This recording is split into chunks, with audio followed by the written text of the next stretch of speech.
말씀사랑 가족 여러분 안녕하셨습니까? 또 우리 하나님의 말씀을 공부하도록 하겠습니다. 제가 지금 말하기 바로 전에 여러분들 화면에 달고 오묘한 그 말씀, 생명의 말씀은 하면서 커피와 그리고 하나님의 말씀과 꽃과 따뜻한 영상이 우리 찬송가와 함께 울려 퍼졌던 것을 여러분들이 아마 보았을 겁니다. 저는 우리 성경 공부 모임이 정말 따뜻하고 사랑이 넘치고 달콤하고 아주 스위트한 그리고 아주 안락한 이런 어떤 말씀 공부 모임이 되었으면 좋겠습니다. 그래서 말씀 안에서 우리가 사랑을 체험하고 그리스도의 하나님의 무한한 사랑을 촉촉히 체험하는 이런 은혜의 자리로 나아가는 귀한 자리가 되기를 소원합니다. 여러분들도 이와 같은 모임으로 발전해 나갈 수 있도록 여러분들이 많은 기도를 해 주시기를 간절히 부탁을 드립니다. 오늘 우리 성경 공부를 하기에 앞서서 제가 신명기에 나오는 말씀을 한 구절 읽어 드리겠습니다. 구약성경 신명기 6장 4절서부터 7절에 있는 말씀인데요. 신명기 6장 4절에서부터 7절에 있는 말씀을 제가 읽도록 하겠습니다. 이스라엘아 들으라. 우리 하나님 여호와는 오직 하나님 여호와시니 너는 마음을 다하고 성품을 다하고 힘을 다하여 내 하나님 여호와를 사랑하라. 오늘날 내가 네게 명하는 이 말씀을 너는 마음에 새기고 내 자녀에게 부지런히 가르치며 집에 앉았을 때든지 길에 행할 때든지 누웠을 때든지 일어날 때든지 이 말씀을 강론할 것이며 우리 하나님은 한 분뿐인 존귀하신 하나님이십니다. 따라서 하나님의 백성인 우리들은 하나님을 마음을 다하고 성품을 다하고 힘을 다해서 우리 하나님을 사랑해야 합니다. 보이지 않는 하나님을 사랑하는 방법은 하나님의 말씀을 잘 알고 하나님의 계명들을 다 잘 알고 마음에 새기고 그 말씀에 순종하는 것, 내 계명을 가지고 지키는 자라야 나를 사랑하는 자니 했으니 우리가 하나님의 말씀을 잘 지키는 것이 하나님을 사랑하는 일입니다. 그래서 우리는 이 말씀을 마음에 새기고 우리만 마음에 새기고 이 말씀에 순종하면서 살 것이 아니라 우리 자녀들에게 부지런히 가르쳐야 돼요. 그래서 집에 앉았을 때든지 길에 행할 때든지 누웠을 때든지 일어날 때든지 때를 얻든지 못 얻든지 어느 때이든지 우리 자녀들에게 말씀을 가르쳐주고 이 말씀이 우리 아이들의 마음판에 새겨지도록 여러분들이 자녀들을 말씀으로 교육하는 일에 힘쓰길 바랍니다. 미래의 하나님 나라의 운명은 우리가 이 자녀들에게 어떻게 하나님의 말씀을 가르치느냐에 달려있다고 해도 과언이 아니에요. 우리는 이러한 막중한 사명이 있음을 잊지 않는 저와 여러분들이 되시기를 간절히 바랍니다. 자, 그러면 오늘 우리 공부할 내용은 뭐냐?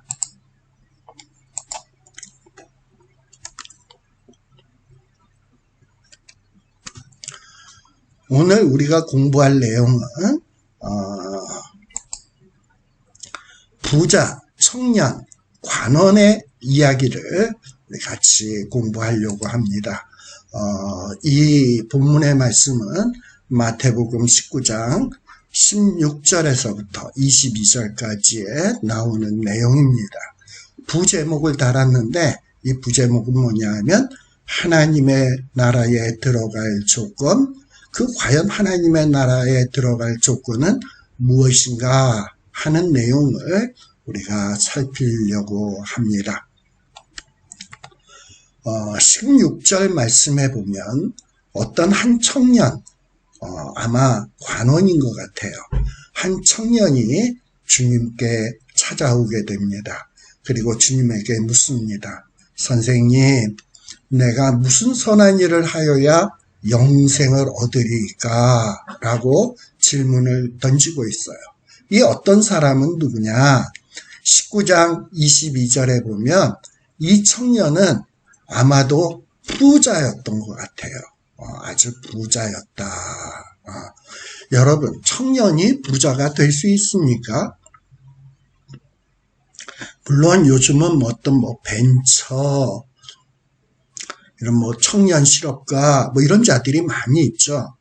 페이스북의 창시자인 저커버커, 얘도 아주 젊은 청년 때 그야말로 갑부가 되었죠. 그리고 마이크로소프트의 빌 게이츠, 하버드를 중퇴하고 인터넷 사업에 뛰어들면서 컴퓨터 사업에 뛰어들면서 아주 세계적인 갑부가 된 것을 알 수 있습니다. 이렇게 요즘 시절에는 청년도 부자가 될 수 있는 시절이에요. 그런데 2000년 전에 청년이 부자 될 수 있는 방법, 이건 쉽지 않아요. 청년이 부자가 되려면 아마도 부모님이 갑부여서 이 부모님이 어떤 유산으로 청년에게 물려주어야지만 이 청년이 부자가 될 수 있습니다. 따라서 이 청년이 부자가 된 것은 아마도 부모에게 많은 재산을 유산으로 물려받았기 때문이 아닐까. 또 이렇게 많은 재산을 이 청년에게 물려주었다면 이 집안은 그야말로 빵빵한 아주 집안이 좋은 집안임을 우리가 유추할 수 있을 거라고 생각이 됩니다. 또 이 청년은 요 마태복음 19장 16절과 병행되는 누가복음 18장 18절에 보면 이 청년을 뭐라고 읽고 있냐? 영어 성경에 보면 룰러라고 되어 있어요. 그리고 누가복음 한글 성경에는 관리라고 기록되어 있어요. 그러니 아마 이 청년은 굉장히 지위도 높은 권력을 가진 관리였던 것 같아요. 부자에다가 그야말로 권세도 가진 관리고, 그리고 아마도 품행도 굉장히 단정했던 것 같습니다. 우리가 오늘 읽은 요 본문 말씀을 읽어보면 알겠지만 자기는 어려서부터 이 율법의 말씀들을 열심히 지킨 사람이다라고 고백하고 있는 것을 볼 수 있어요. 이 마가복음 10장 20절 21절에도 보면 이 사람은 참으로 품행도 단정한 사람이었다. 자, 가만 봅시다. 청년에다가 부자에다가 집안 좋고 그리고 직업도 관리고 아주 품행도 단정하다. 어떻게 보면 최고의 신랑감 아니겠습니까? 정말 부족함이 조금도 없는 완벽한 신랑감이라고 할 수 있어요. 그런데 이런 청년이 지금 주님을 찾아오게 된 거예요. 근데 이 청년이 주님에게 와서 뭐라고 얘기하냐? 선생님이요, 내가 무슨 선한 일을 하여야 영생을 얻으리까? 이렇게 기록되어 있는데 원문 성경이나 영어 성경을 보게 되면은 내가 영생을 inherit, 이렇게 유산으로 기업받으려면, 영생을 내가 유업으로 얻으려면 무슨 선한 일을 하여야 됩니까? 라고 질문하고 있는 것을 볼 수 있어요. 이 말을 볼 때 이 청년은 이미 부모로부터 많은 재산을 유산으로 물려받은 사람 아니겠습니까? 그래서 부자예요. 아주 유산을 많이 빵빵하게 받아가지고 아주 부자야. 근데 이 청년은 아주 욕심도 사납게 재산을 유산으로 물려받아서 부족함이 없는데 거기에다가 나중에 이후에 우리가 사후에 죽고 난 뒤에 또 뭘 유업으로 받기를 원하느냐? 영생도 inherit, 영생도 기업으로 얻기를 상속받으려 하고 있는 모습을 볼 수 있어요. 참 이것 보면 이 청년은 욕심도 많다라고 볼 수 있습니다. 근데 과연 이 청년만 욕심이 있습니까? 오늘날 우리들은 어떠합니까? 우리들도 이 세상에서 부족함이 없이 풍족하게 살기를 원하고, 그리고 죽은 다음에도 저 천국에 가서 영생도 없고 복락도 없고 영원토록 부족함 없이 살기를 원하고 있지 않습니까? 그러니 이 청년만 욕심이 많은 게 아니야. 저와 여러분들도 그야말로 욕심이 하늘을 찌르듯 많은 사람들이다라는 것을 우리가 생각해 볼 수가 있습니다.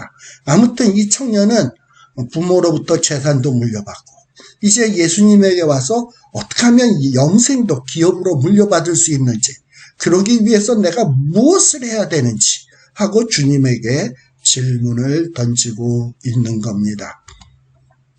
자, 그래서 이 영생을 상속받으려면 어떤 선한 일을 해야 영생을 상속받는가, 이걸 묻고 있는 거예요. 자, 그런데 예수님께서는 이 청년에게 뭐라고 대답을 하시냐? 17절에 보면 예수님께서 야, 네가 어찌하여 선한 일을 내게 묻느냐? 영생을 얻기 위해서 어떤 선한 일을 해야 되느냐고 내게 묻느냐? 라고 지금 반문을 하고 계시는 거예요. 그러면서 예수님께서 하시는 말씀이 선한 이는 오직 한 분이니라. 오직 한 분이니라. 선한 이는 오직 한 분이다. 이 얘기는 결국 뭡니까? 사람은 선할 수가 없다. 선한 분은 하나님 오직 한 분밖에 없다.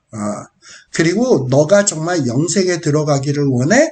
그러면 계명들을 지켜. 계명들을 지켜라 라고 주님이 말씀하고 있는 겁니다. 자, 우리 예수님은 사람들은 아무리 선하려고 해도 선할 수 없다고 말씀하고 있어요. 하나님만이 선하다고 말씀하고 있는 겁니다. 그러면서 이 청년에게 계명들을 지켜라. 그러면서 18절, 19절에 보면 몇 가지 계명들을 소개해 주고 있습니다. 거기에 나오는 그 계명들은 어떻게 보면 우리 십계명에 보면 대신계명, 대인계명이 있죠. 근데 요 18절에서 19절에 나오는 이 계명은 대인계명에 대한 거예요. 그래서 이 대인계명 가운데 특별히 살인 그리고 간음에 관계된 계명들이 기록되어 있는 것을 볼 수 있어요. 우리 이 살인과 간음에 대해서는 우리 예수님께서 산상수훈의 말씀을 가르칠 때 이미 마태복음 5장 20절에 산상수훈을 가르치면서 살인의 의미가 뭔가, 간음의 의미가 뭔가를 설명을 했어요. 우리 그때의 예수님은 뭐라고 얘기했냐? 형제를 칼로 찔러 죽이고 총으로 쏴서 죽이는 것만이 살인이 아니다. 형제를 향해서 미워하는 마음을 가진 것도 이미 살인한 것과 다름이 없다. 그리고 실질적으로 어떤 여자와 혹은 남자와 불륜의 관계를 맺는 것만이 간음이 아니라 어떤 다른 이성을 보고서 마음에 음욕을 품었으면 이미 간음한 것이다 라고 예수님은 아주 자세하게 잘 설명을 해 주었습니다. 이렇게 주님께서 설명해 주신 그 의미로 계명을 우리가 지킨다고 한다면 이 세상에 정말 이 살인하지 말라 하는 계명을 지킬 수 있는 사람은 없어요. 여러분들 가운데 형제 자매 중 어떤 사람을 한 번도 나는 미워해 본 적이 없다, 이런 사람이 있습니까? 없지요. 우리 모두가 다 어떤 사람을 향해서 특별히 나를 괴롭히거나 나를 기분 나쁘게 하는 사람을 미워한 적이 다 있다 이 말이에요. 그럼 이미 살인한 것과 증거 없어. 우리는 살인하지 말라라는 계명을 어긴 자가 되는 거예요. 그리고 이성을 보고서 불륜을 나는 행하지 않았으니까 나는 간음하지 말라라는 계명을 지켰어. 어떤 사람이 이렇게 생각할 수 있을까요? 있을 거예요. 그런데 과연 그렇습니까? 정말 이성을 보면서 나는 은큼한 생각, 음란한 생각, 음욕을 품은 적이 눈꼽만치도 없다 라고 얘기할 수 있는 사람이 있겠습니까? 그러면 우리는 간음하지 말라고 하는 제7계명을 다 어긴 자들이에요. 이런 면에서 우리 십계명에 나오는 그 대인계명들을 어떻게 보면 우리가 다 지킨 것 같지만 우리 5계명 부모를 공경하라. 글쎄요, 다 지켰을까요? 6계명 뭐죠? 살인하지 말라. 우리 앞서 설명한 대로 하면 이 계명 지켰습니까? 그 다음에 7계명 간음하지 말라. 음욕 안 품었습니까? 그러니까 7계명도 못 지켰고 제8계명 도적질하지 말라. 남의 물건에 대해서 욕심낸 적도 없나요? 도적질 안 했나요? 그 다음에 거짓 증거 안 했나요? 그 다음에 탐심을 품지 않았나요? 이런 면에 보면 우리 대인계명에 나오는 계명도 사실 우리의 인간의 힘으로 지킬 수 있는 계명이 하나도 없어요. 우리가 이 계명을 기준으로 해서 선하다고 인정받을 수 있는 자는 하나도 없어요. 그런데 우리 예수님은 뭐라고 얘기하냐? 너가 왜 나한테 선한 일을 묻냐? 선한 일은 오직 하나님 한 분뿐이야. 사람은 할 수 없어. 그래도 네가 생명에 들어가기를 원해? 그럼 계명 지켜. 근데 우리가 계명을 지킬 수 있습니까? 사실 우리 힘으로 없다 이 말이에요. 지금 이게 예수님이 말씀하고 있는 거예요. 그러면서 우리가 알다시피 마태복음에서도 뭐라고 얘기하냐? 이미 살인, 간음에 대해서 설명하신 후에 마태복음 5장 20절에 보면 내가 너희에게 이르노니 너희의 의가 서기관, 바리새인보다 더 낫지 못하면 결코 천국에 들어가지 못하리라. 그러면서 너희의 의가 서기관, 바리새인보다 낫지 못하면 천국에 들어가지 못한다라고 말씀했어요. 그러면 이 말씀은 서기관과 바리새인은 너무 의로워서 천국에 들어가는구나. 그래서 우리도 천국에 들어가려면 서기관과 바리새인이 행하는 의보다 더 나아야 들어가는구나. 뭐 이렇게 이렇게 해석해야 될 말씀입니까? 여러분, 예수님이 공생의 기간 동안에 가장 신랄하게 비판했던 사람들이 누굽니까? 창기입니까? 그리고 무슨 세리들이었습니까? 아니면 병자들이었습니까? 주님이 가장 신랄하게 비판했던 자들은 누구냐? 서기관, 바리새인 이런 사람들이었어요. 예수님이 뭐라고 그들을 꾸중하셨습니까? 독사의 자식들아, 어느 식으로 얘기하면 뱀새끼들아 라고 얘기한 거예요. 그리고 서기관과 바리새인들 보고 뭐라 그랬습니까? 회칠한 무덤이라고 얘기를 했어요. 여러분들 암만 그냥 좋게 보이려고 회칠하고 물감칠하고 아무렇게 정말 최선을 다해서 아름답게 꾸몄다 할지라도 그 안에는 뭐가 있나요? 썩어가는 시체가 있어요. 무덤, 회칠한 무덤. 바로 서기관들, 바리새인들을 그렇게 표현했거든요. 너희들이 겉은 그럴듯하고 거룩해 보이고 번지르해 볼지 모르지만 너희는 외식하는 자들이야. 너희 속에는 뭐밖에 없어? 썩은 냄새가 진동하는 그 썩은 고깃밖에 없는, 시체밖에 없는 그런 추악한 인간이야. 그렇다면 예수님이 말씀하신 기준에 따르면 서기관 바리새인은 그 의롭다고 인정받아온 서기관 바리새인은 천국에 갈 수 있다 없다? 그 썩은 것이 가득가득 찬 그 사람들이 천국에 갈 수 있다 없다? 없죠. 그러면 서기관 바리새인보다 우리가 의가 조금 나으면 우리는 그 의가 100% 완벽한 의가 되나요? 그리고 그런 의를 얻을 수 있나요?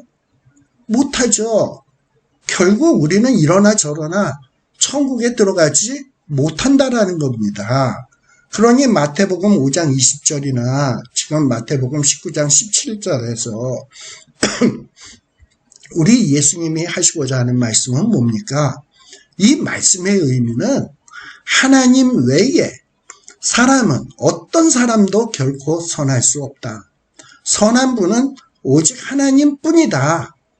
즉 사람은 자기의 힘으로는 절대 의에 이룰 수 없다. 뭐 좀 이론적으로 생명을 얻으려면 계명 지키면 되는데 계명을 지킬 수 있는 인간이 세상에 있냐? 하나도 없다라는 거예요. 로마서 3장 10절에서 12절 말씀에 보면 이렇게 기록해 주고 있습니다. 기록된 바 의인은 없나니 하나도 없다.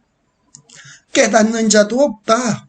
하나님을 찾는 자도 없다. 인간들은 다 치우쳐 함께 무익하게 되고 선을 행하는 자는 없나니 하나도 없도다. 우리 스스로 의로워질 수 있는 자는 없어요. 우리는 사망의 음침한 곳에 들어갈 수밖에 없습니다.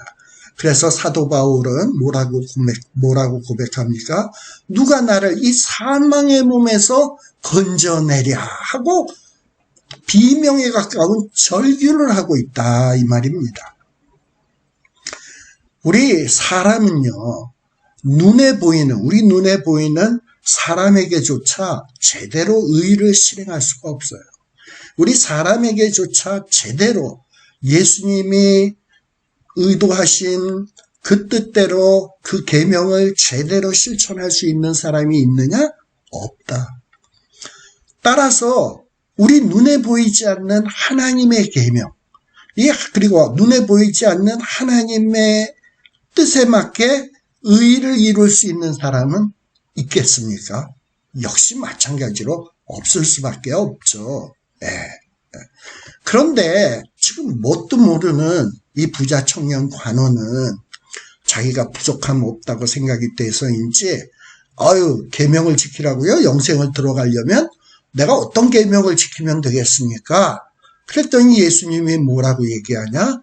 살인하지 말라, 간음하지 말라, 살인하지 말라, 간음하지 말라. 이미 마태복음 5장에서 설명했죠? 형제를 보고 미워하면 살인한 거예요. 그리고 이성을 보고 이미 음욕을 품으면 간음한 거예요. 그리고 도둑질하지 말라, 거짓 증언하지 말라, 뭐 이런 계명을 말씀하세요. 주님의 기준에 의하면 이런 계명들을 순종할 수 있는 자가 있다 없다? 하나도 없다라는 얘기입니다. 그리고 주님은 또 뭐라고 얘기합니까? 내 부모를 공경해라. 내 이웃을 내 자신과 같이, 내 몸과 같이 사랑해라. 여러분의 이웃을 여러분 자신처럼 사랑하십니까? 과연 이것을 행할 수 있는 자가 이 세상에 있나요? 없어요. 여러분, 근데 지금 이 말씀은 우리가 오늘날 우리의 상황을 염두에다 두고 해석해서는 안 돼요. 지금 이 말씀도 우리 앞에 몇 번 설명을 했습니다만 이 말씀은 2000년대의 상황을 염두에다 두고 지금 예수님의 말씀을 들어야 제대로 이해할 수가 있습니다. 여러분, 오늘날 부자가 계명을 지키기가 쉬울까요? 아니면 가난한 자가 계명을 지키기가 쉬울까요? 오늘날은 어떻게 보면 돈 많은 사람들이 계명을 지키기가 참 어려워요. 여러분들 부자가 되려면 오늘날에 어떻게 해야 됩니까? 고지고대로 법대로 모든 것을 법대로 실행을 하면 부자가 될 수 있나요? 적당히 법도 어겨야 되고, 그리고 법망을 요리조리 피해 가야 되고, 세금도 적당하게 잘라 먹어야 되고, 그리고 남을 적당히 속여 먹고 이용해 먹고 해야 부자가 요즘 시대는 될 수 있지. 그러니까 오늘날에는 부자가 정직하게 해서 하나님의 말씀대로 살아서 부자가 된다라는 것은 참 쉽지 않아요. 그리고 부자가 계명을 지키고 정직하게 살아간다라는 것은 참으로 어려운 일입니다. 오늘날은 그래요. 그러나 2000년 당시는 가난한 자보다는 부자가 어떻게 보면 율법을 지키기가 더 쉬웠어요. 예를 하나 들어볼까요? 안식일을 기억하여 그 날을 거룩하게 지켜라 라고 했어요. 부자들은요, 일할 거 있으면 자기는 안식일을 거룩하게 지켜야 되니까 일을 하면 안 되지. 대신에 누구에게 일을 시키냐? 가난한 자, 자기가 부리고 있는 종들, 자기네 집의 일꾼들에게는 쇠 빠지게 일을 시키는 거야. 그리고 자기는 거룩하게 지내기 위해서 그야말로 집에 앉아가지고 성경책이나 보고 자기는 일 안 하고, 그러나 그 모든 힘드는 일들은 자기의 어떤 종들이나 일꾼들을 시킨단 말이에요. 그러니 그 당시에 이 가난한 자들은 자기네 주인이 이거 해라 저거 해라 그러는데 안 돼요. 나는 이날 안식일이기 때문에 거룩하게 지켜야 되고 돼요 하고서는 이 주인의 명령을 어길 수 있는 자가 있나요? 그러다가는 죽게요? 맞아 죽게요? 절대 그럴 수가 없다 이 말입니다. 그래서 옛날에는 이 가난한 자들이 계명을 지킬 수가 없었어요. 그리고 구약의 율법에 보면 이 고아나 과부들을 돌아보고 그들에게 사랑의 배려를 하라고 얼마나 많이 가르칩니까? 근데 이 고아나 과부를 돌아보려면 돈이 있어야지, 돈이. 집불도 없는 자가 어떻게 가난한 자를 돌봅니까? 어떻게 고아나 과부들을 돌봅니까? 그러니 이 계명을 지킬 수 있는 사람들은 그 당시에 부자밖에 없었어요. 가난한 자들은 못 지켰단 말이지. 자, 이것을 염두에다 두고 우리가 이 말씀을 생각을 해야 돼요. 자, 그러니 이 당시 사람들은 부자 하면 저 사람들은 율법을 지키는 사람, 그리고 가난한 자기들은 율법을 지키고 싶어도 지킬 수 없는 자들. 따라서 천국은 우리같이 가난한 사람은 절대 갈 수 없고, 천국을 갈 수 있는 사람들은 그래도 율법을 조금이라도 지키는 저 사람들이 천국에 들어갈 수 있어 생각하던 그런 시절이다 이 말입니다. 그런데 이런 것을 염두에다 두고 주님은 지금 말씀하고 있는 거예요. 누구에게 말씀하고 있습니까? 부자 청년. 모든 율법을 지킬 수 있는 조건을 갖고 있는 이 부자 청년에게 지금 계명을 말씀하고 있는 거예요. 특별히 10계명 중 대인 계명들을 언급하고 있는 겁니다. 근데 이 대인 계명을 지키는 것은 뭐냐? 자신을 사랑함같이 타인, 그것도 아무것도 아닌 소자, 어린아이같이 무가치한 사람들, 인격적 대접을 받지 못하는 사람들을 내 몸처럼 사랑하는 것이 핵심이다 이 말이에요. 그러면서 네가 영생을 얻기를 원한다면 과연 이거 할 수 있어? 정말 너가 미워하는 마음 안 가졌어? 음욕 안 품었어? 정말 고아나 과부 아무것도 아닌 존재를 네 몸처럼 사랑했어? 만일에 그거 했다면 너 영생에 들어갈 수 있어. 이러고선 예수님이 말씀하고 있는 겁니다. 근데 뭣도 모르는 지금 주제 파악을 못하고 있는 청년은 뭐라고 얘기하냐? 주님이 말씀하시는 대인 계명들, 그거요. 내가 이 모든 것을 내가 지켰습니다. 내가 여태까지 다 지켰다고 생각하는데, 그렇다면 이거 또 지키라고 하는데 내가 도대체 뭐가 부족합니까? 나 다 지켰는데. 이러고선 지금 큰 소리를 빵빵 치고 있는 겁니다. 근데 이런 사람이 또 있죠. 빌립보서 3장 6절에 보면 사도 바울도 뭐라고 얘기하냐? 나는 율법의 의로는 흠이 조금도 없는 자다. 바울도 한때는 이 율법의 의를 다 지켰다. 율법의 의에 있어서는 나는 흠이 있었던 적이 한 번도 없다. 이러고 얘기를 했다 이 말이에요. 지금 마가복음 10장 20절에서 21절에 보면 이 부자 청년은 이 마가복음, 마태복음과 병행되는 마가복음에서는 뭐라고 얘기하냐? 이런 대인 계명은요, 내가 어려서부터 다 지켰던 말씀이에요. 근데 내가 뭘 더 지킬 필요가 있나요? 하고 지금 이렇게 반문하고 있는 겁니다. 그런데 이 마가복음 10장 20절에서 21절에 보면 우리 예수님께서는 이 부자 청년을 보시고 뭐라고 얘기하냐? 사랑하라. 그를 보시고 사랑하면, 그를 보시고 사랑하면, 그를 보시고 아주 사랑스럽게 여기시면서 가라사대 뭐라고 얘기하냐?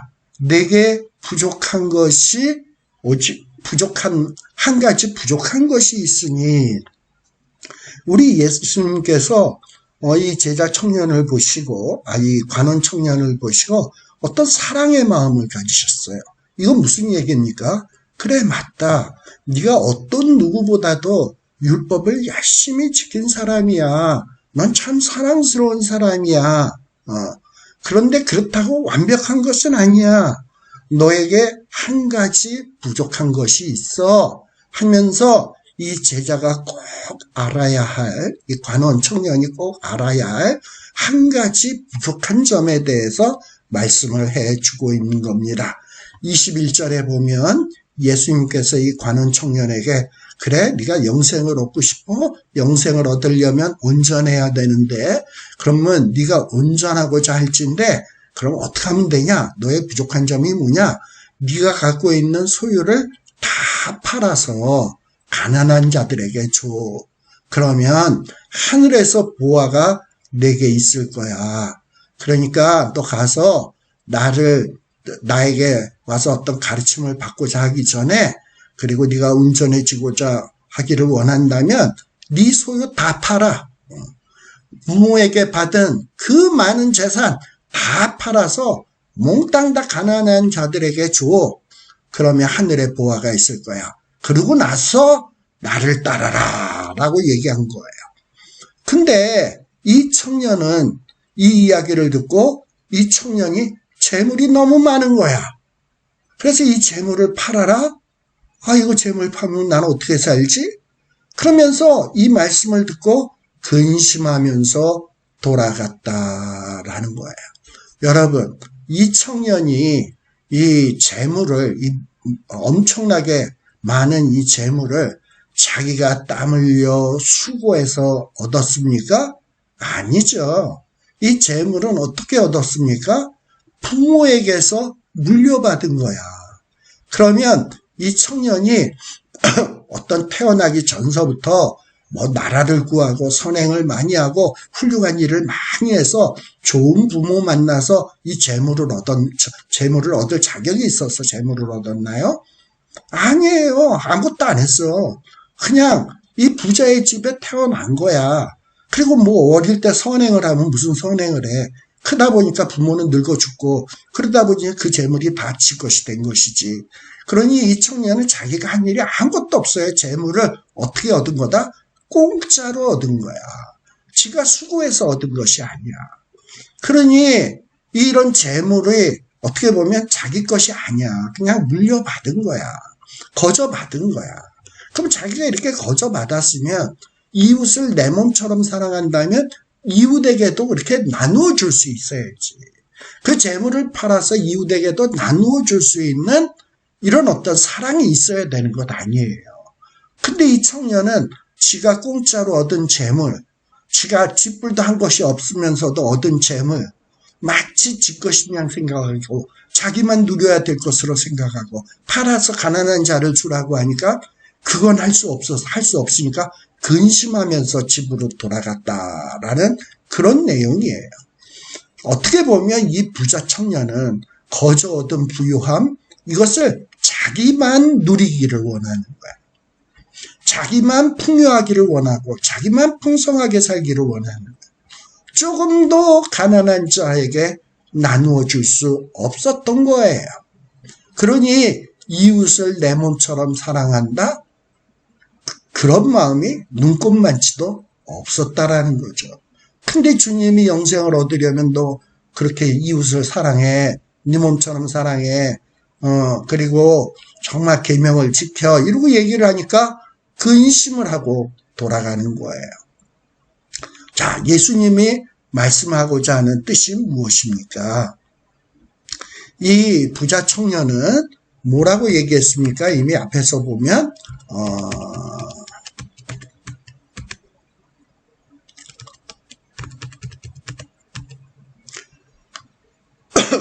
선생님, 내가 무슨 선한 일을 해야 영생을 얻을 수 있겠습니까? 영생을 유산으로 상속받을 수 있겠습니까?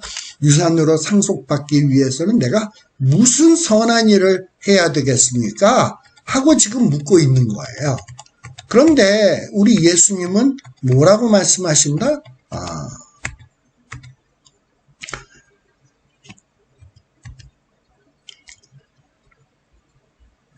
예수님께서 하시는 말씀은 뭐냐? 재물을 남에게 나누어 주는 것, 어떤 선행을 하는 것, 그것 자체가 구원이나 영생을 주는 조건이라고 말씀하지 않습니다. 정말 재물을, 내가 갖고 있는 재물을 어떤 다른 타인들을 내 몸처럼 사랑해서 내가 그 자에게 나의 재물을 나누어 줄 수 있냐? 100% 그런 마음을 가지고 나누어 줄 수 있냐? 그럴 수 있는 인간은 없어요. 간음하지 말라, 살인하지 말라, 100% 우리가 주님이 말씀하신 의도대로 지킬 수 있는 자가 없어요. 그러니 우리는 어떤 계명을 통해서도 구원을 얻을 수 있는 조건을 획득할 수가 있지 않아요. 하나님의 나라는요, 자기의 어떤 소유, 자기의 어떤 선행, 자기의 어떤 계명 지키는 행위에 의해서 구원을 얻는 것이 아니라, 하나님의 나라를 얻는 것이 아니라 자기의 무능을 인식하고 예수님만을 의지하고 쫓는 바로 그런 사람이 하나님의 나라를 소유한다는 거예요. 그러면 예수님은 왜 너의 재물을 팔아서 가난한 자에게 줘라 라고 말씀하셨냐? 이건 뭐냐? 자기 소유를 팔아서 남에게 준다는 것은 맞아요. 이 내 소유물들이 나를 부욕해 하는 것 아니에요. 이 소유가 나를 행복하게 하는 것 아니에요. 이런 거 없어도 주님이 나의 주님 되시고 주님이 나를 이끌어 주시면 그것이 나를 행복해 주는 길이에요. 내가 주님을 따르려면 이까지 재물 포기할 수 있어요. 난 주님만 신뢰할 거예요. 그리고 주님만이, 주님의 말씀만이, 주님 자신만이 나의 구원자여, 나의 주인이시여, 나의 왕이심을 믿습니다. 따라서 이까지 재물 필요 없어요. 가난한 자에게 주라고요? 충분히 줄 수 있어요. 그래서 주라는 거예요. 그래서 주는 이 행위는 뭐냐면 주님만을 신뢰하겠다는 거야. 예수님만을 신뢰하겠다는 거야. 내가 유일하게 구원받을 수 있고 행복하실 수 있는 비결은 오직 주님뿐이라는 것을 인정하는 자세라는 겁니다. 자, 이렇게 우리에게 있어서 유일한 구원의 길은 뭐냐? 하나님만을 의지하고 하나님께 온전히 나아가는 거예요. 내 재물, 내 지위, 내 자격, 내 권세, 내가 가진 물질, 이것이 하나님의 나라로 인도해 줄 수가 없습니다. 우리 아주 클래식 가스펠송, 어린 시절에 불렀던 가스펠송이 있어요. 돈 갖고도 못 가요, 하나님 나라. 힘으로도 못 가요, 하나님 나라. 믿음으로 가는 나라, 하나님 나라. 뭐 이런 찬송 기억하시죠? 돈 갖고도 힘으로도 권세로도 그 어떤 것으로도 우리가 하나님의 나라로 나아갈 수 없습니다. 오직 주님만이, 주님을 믿음으로만이 우리가 온전히 하나님께로 나아갈 수 있다.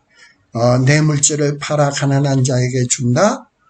이 물질도 주님 주신 것이고 내 능력, 내가 잘나서 얻은 것이 아니고 하나님이 주신 것이고, 따라서 내가 이렇게 거저받았으니 나도 남에게 거저줄 수 있다.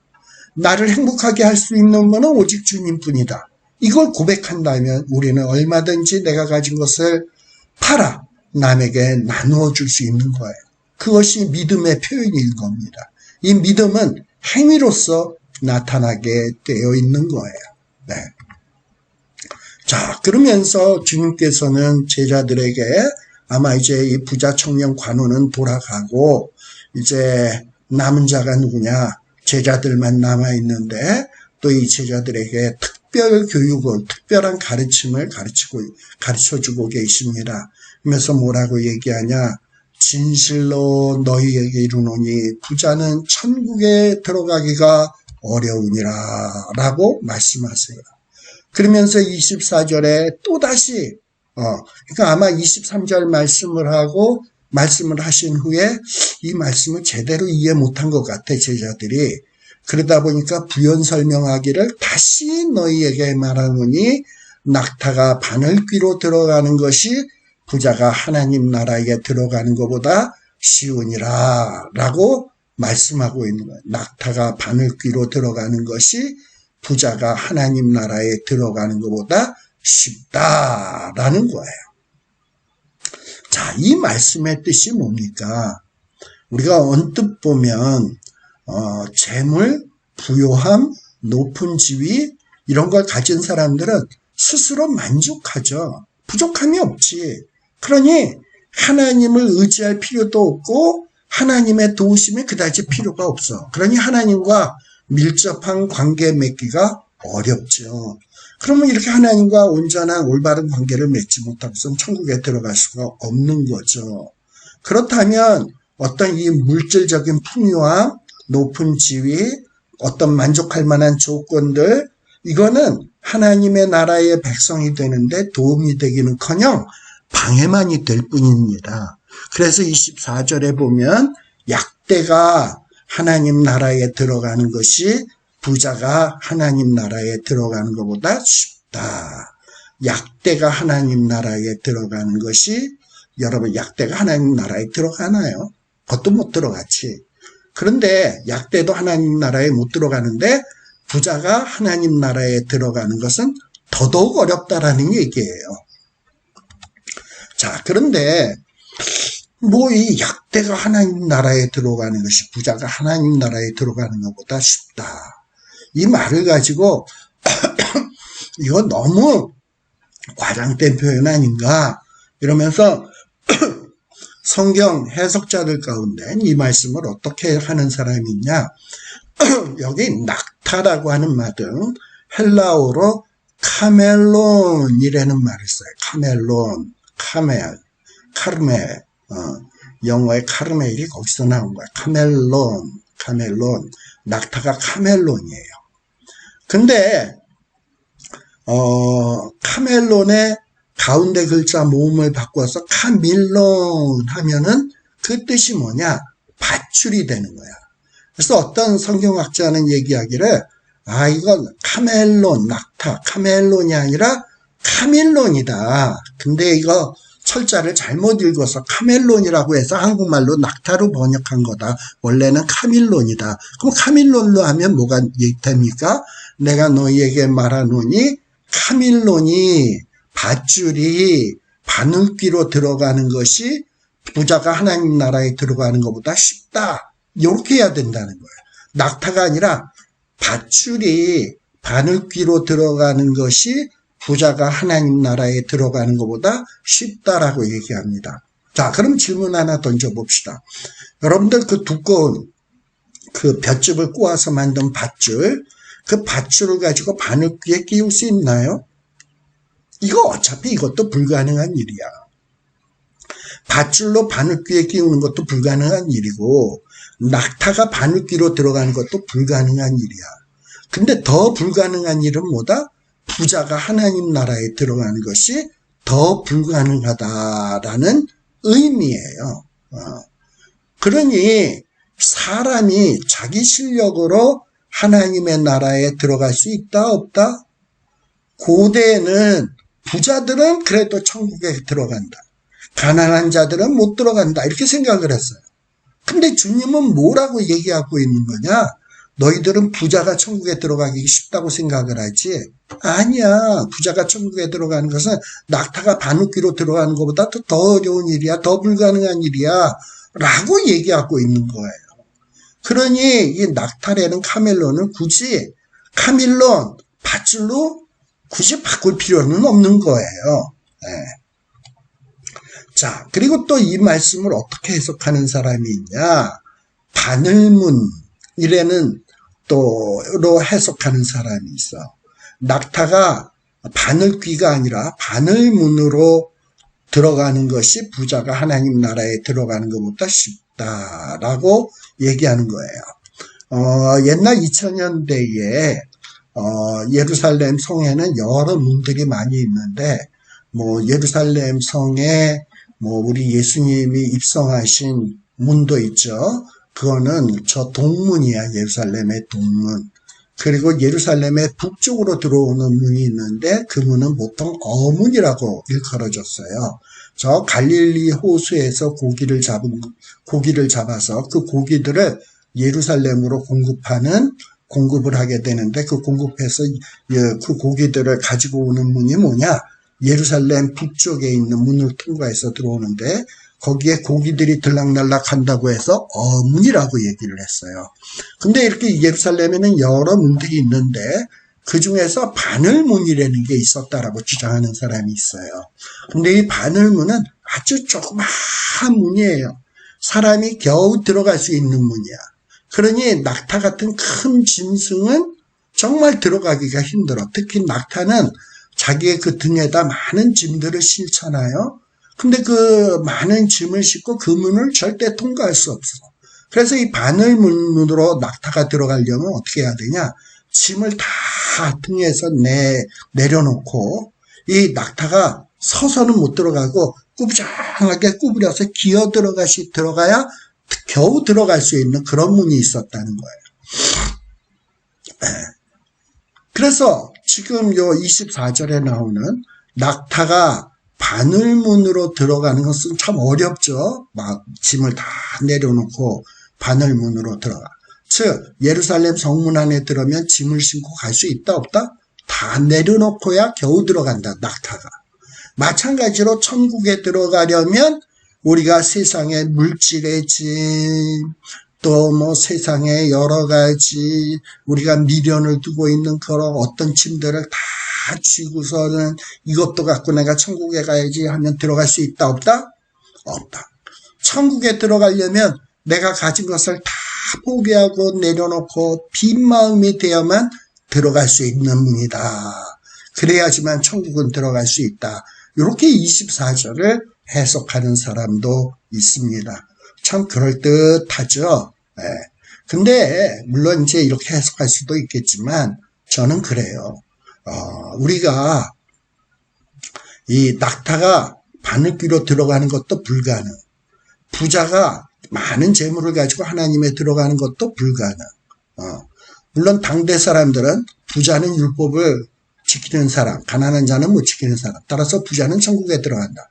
근데 예수님은 천만에 부자도 불가능하다. 이렇게 해석하는 것이 이 말씀을 제대로 해석하는 것이다. 제가 지금 여기다 써놓은 거 보면 당시 사람들은 부자는 율법을 지키는 사람, 가난한 자는 율법을 지키고 싶어도 여러 가지 열악한 환경 때문에 율법을 못 지키는 자. 따라서 이 당시의 사고방식은 부자는 천국에 들어갈 수 있고 가난한 자는 천국에 들어갈 수 없다라고 생각을 해요. 그런데 예수님은 뭐냐? 천만에 부자도 못 들어간다. 부자도. 오히려 예수님이 말씀하시는 것은 심령이 가난한 자는 천국에 들어갈 수 있다. 뭐 이러고 얘기를 하고 있는 거예요. 즉 주님은 부자도 천국에 들어가는 것이 불가능하다고 지금 말씀하고 있는 겁니다. 자, 그런데 이런 말씀을 들은 제자들이 듣고 몹시 놀란 거죠. 천국은 부자도 못 들어가? 부자는 들어가는 줄 알았는데 우리 못해도? 그렇다면 도대체 구원은 누가 얻을 수 있는 겁니까? 하고 예수님에게 묻고 있는 거예요. 그런데 예수님께서는 26절에 중요한 말씀을 하시죠. 그래, 사람은 못 들어가. 그런데 그 제자들을 보시면서 말하기를 사람으로는 할 수 없으나 하나님으로서는 다 하실 수 있느니라 라고 말씀하고 있는 거예요. 부자도 가난한 자도 다 자기 실력으로는 천국에 들어가는 일은 불가능합니다. 즉 부자가 하나님의 나라에 들어가는 것은 약대가 하나님 나라에 들어가는 것보다도 더 어렵다라고 말씀해요. 근데 이 어려운 일, 이 불가능한 일, 우리의 실력으로는 도저히 하나님의 나라에 들어갈 수 없는 이 불가능한 일도 우리 하나님은 원하시면 하실 수 있다라는 거예요. 자, 그러면 하나님 불가능한 자를 하나님 나라에 들어가게 하는 경우는 어떤 경우냐? 하나님과 올바른 관계를 맺는 사람은 하나님께서 은혜를 베푸셔서 그 자가 부자이건 가난한 자이건 하나님의 나라를 들어갈 수 있도록 해준다는 거예요.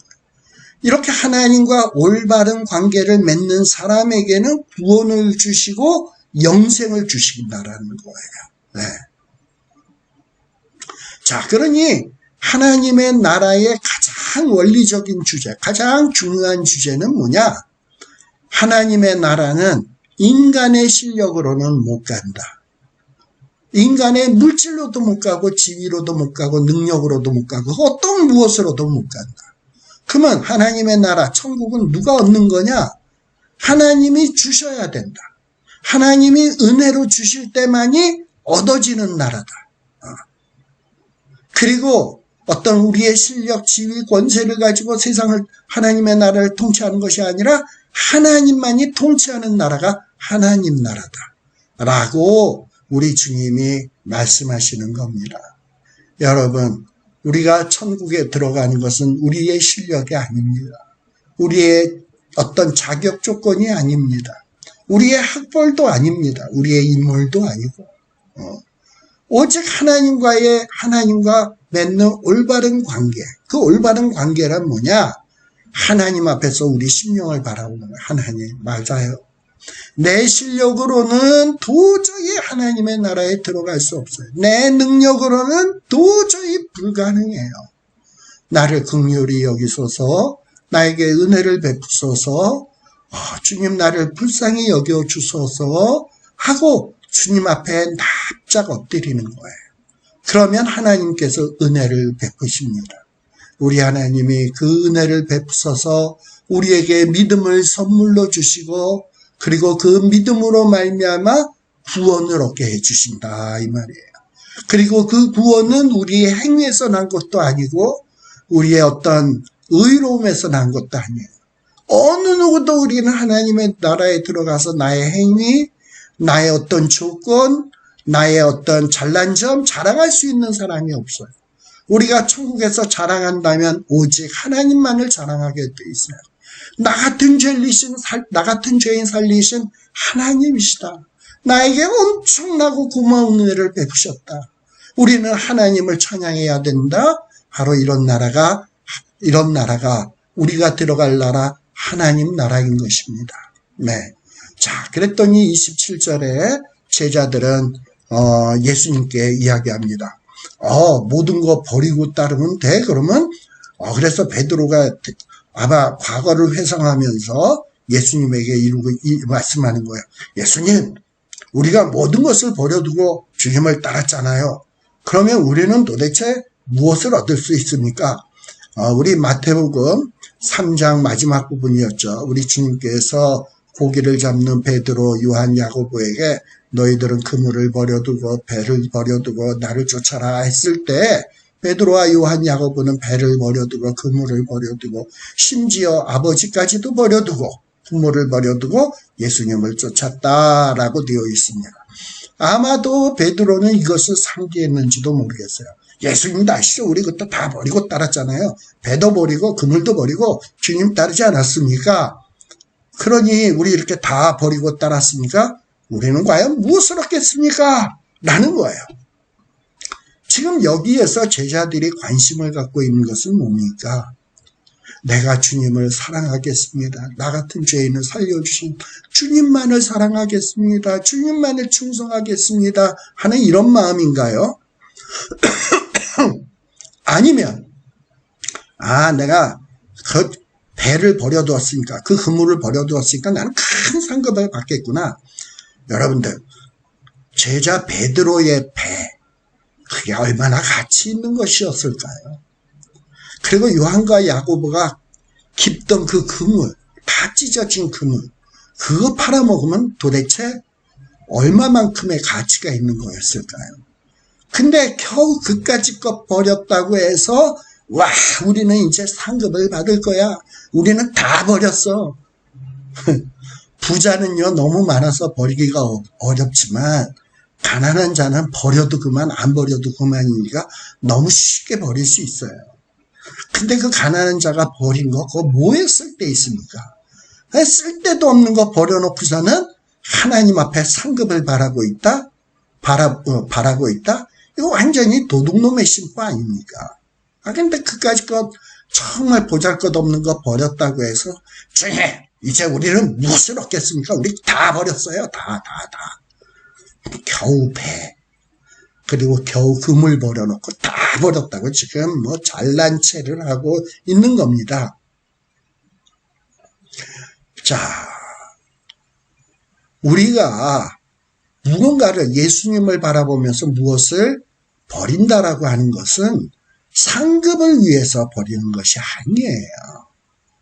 우리가 무엇을 버릴 수 있다면 그건 상급을 바래서 버리는 것이 아니라 이미 나를 위해서 예수님은 생명도 버리고 자존심도 버리고 그 모든 것을 모든 어떤 특권들을 다 버리셨거든. 그러면서 예수님은 나를 사랑해 주셨거든.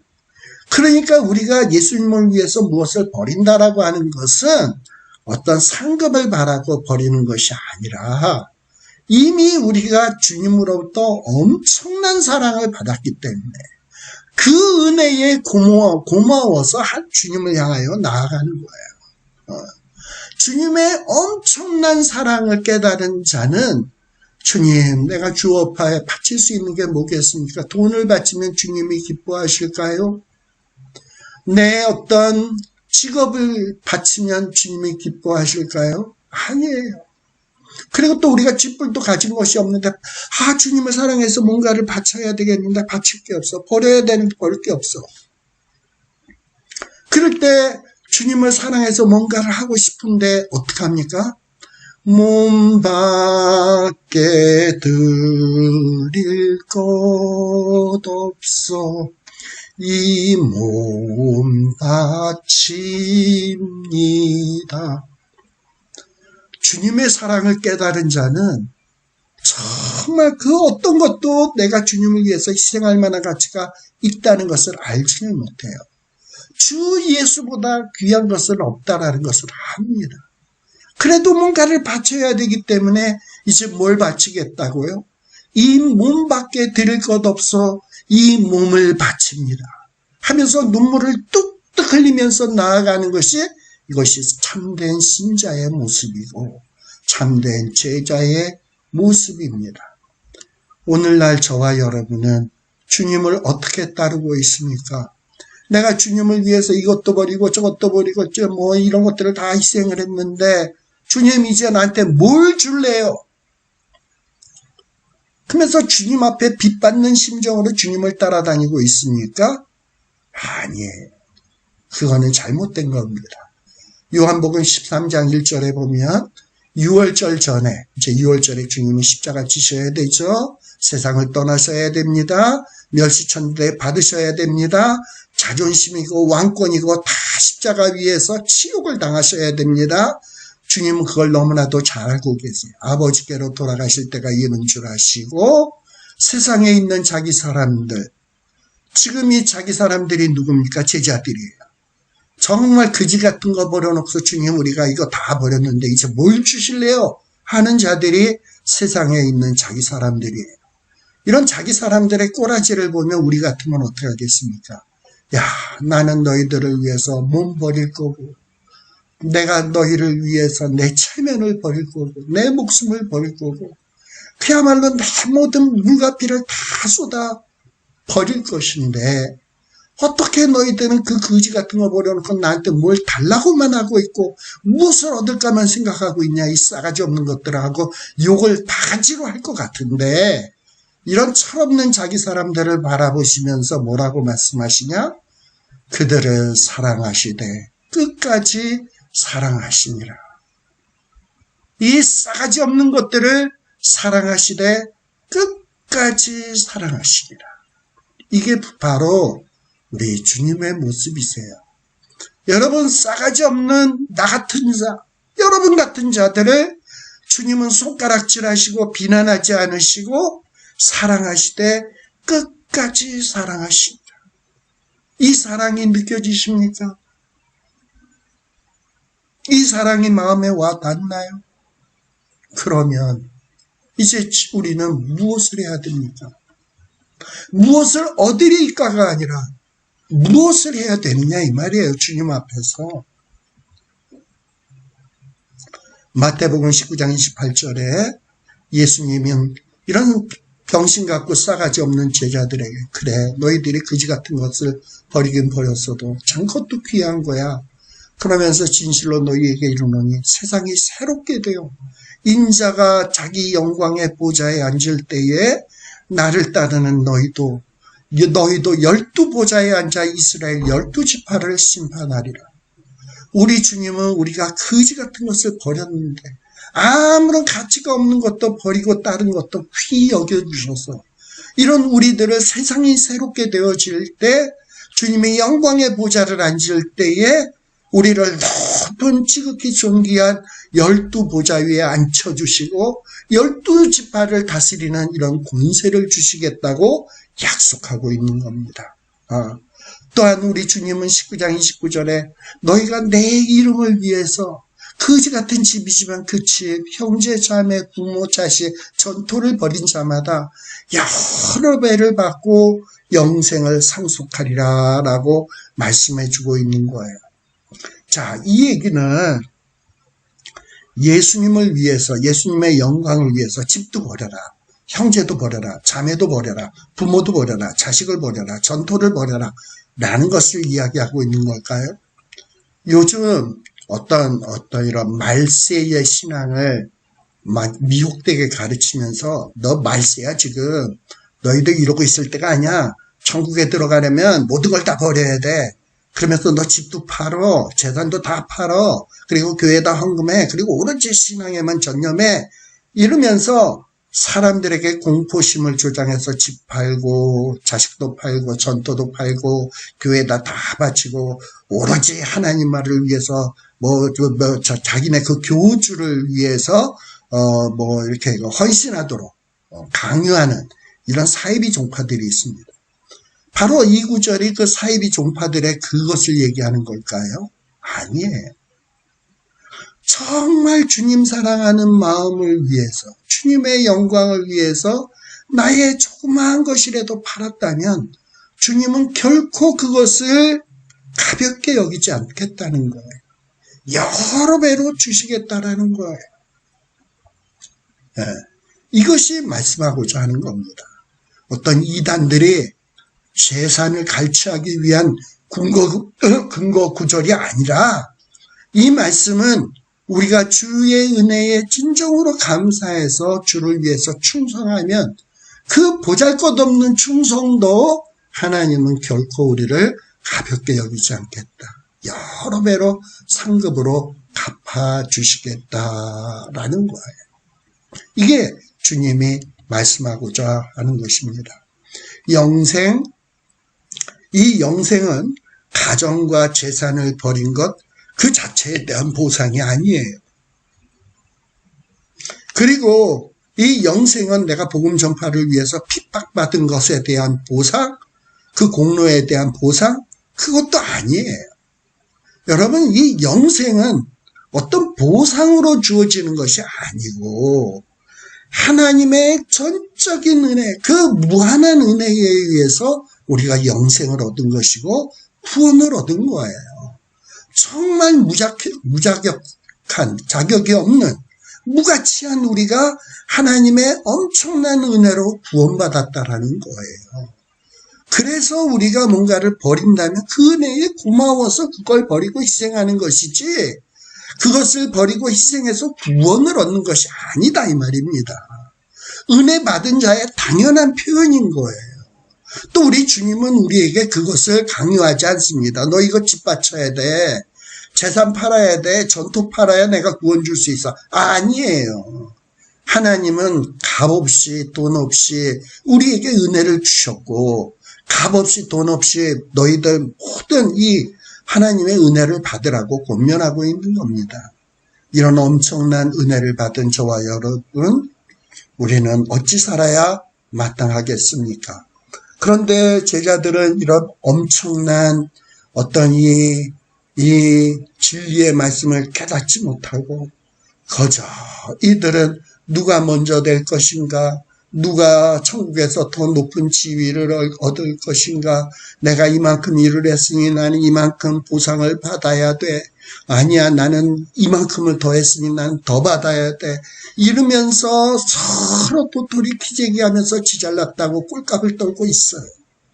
그런데 우리 주님은 뭐라고 얘기하냐? 먼저 된 자로서 나중되고 나중된 자로서 먼저 될 자가 많으니라. 여러분, 요즘 시대에 나중된 자가 뭡니까? 가난하고 비천하고 그야말로 모든 사람이 무관심하는 이런 자들. 다 나중된 자들이야. 근데 이 자들이 하나님 앞에 설 때 어떤 생각을 갖습니까? 하나님, 저는 돈도 없고 배운 것도 없고 능력도 없고 권세도 없고 거기에다가 또 의의를 행할 능력도 없고 정말 한심합니다. 주여, 나는 주님의 은혜가 없이는 아무것도 안 됩니다. 불쌍히 여기소서 하고 주님 앞에 매달리는 거죠. 그저 주님 앞에서 눈물만 흘리는 거예요. 그런데 우리 주님께서는 그런 자를, 그런 나중된 자를 먼저 되게 하고, 그런데 요즘 시대에 먼저 된 자는 뭡니까? 배웠다는 자, 지위가 높은 자, 돈이 좀 있다는 자, 그리고 사회에서 인정받는 자. 이런 자들은 나 잘났지, 이만하면 됐지, 나만 같으라 그래. 주님 앞에서 자기의 부족함을 전혀 몰라. 먼저 된 줄로 알아. 자기네들은 천국에 가면 높은 지위를 얻는 줄 알아. 그런데 주님은 이 먼저 된 자가 나중된 자, 나중된다. 먼저 된 자가 나중되고 나중된 자가 먼저 될 자가 많다라고 말씀하고 있는 겁니다. 이러한 주님의 말씀을 여러분들이 깊이 묵상하시고 과연 이 말씀이 내게 지금 무엇을 말씀하시는 건가 곱씹고 또 생각하고 또 생각해서 이제 남은 인생 속에 나는 어찌 살아야 될지 정말 깊은 깨달음을 얻을 수 있는 저와 여러분들이 되시기를 간절히 바랍니다. 기도하겠습니다. 아버지 하나님, 정말 쥐뿔도 없는 저희들입니다. 이런 우리들에게 주님은 몸버려 피 흘려 그리고 그 천국의 하나님 나라에 그 지극히 존귀하시고 영광스러운 보호자까지도 다 버리시고 나를 사랑하시되, 정말 한심한 이런 나를 사랑하시되 이 싸가지 없는 놈아라고 책망하지 않으시고 끝까지 사랑해 주시니 정말 감사를 드립니다. 이런 엄청난 은혜와 사랑을 받은 저희들, 이제 남은 인생을 어찌 살아야 되는지 깊이 묵상하고 깨닫는 저희들 되게 하여 주시고 날마다 한 걸음 한 걸음 정말 주님 앞에 겸손히 나아가는 우리의 발걸음이 되게 하여 주시옵소서. 주님이 우리를 끝까지 사랑하셨듯 우리도 이 시대의 소자들, 이 시대의 어린아이들, 이 시대의 무가치한 자들을 우리 주님이 사랑하시듯 우리도 그들을 섬길 수 있는 은혜를 베풀어 주시옵소서. 예수님 이름으로 기도드리옵나이다. 아멘. 수고하셨습니다. 마치겠습니다.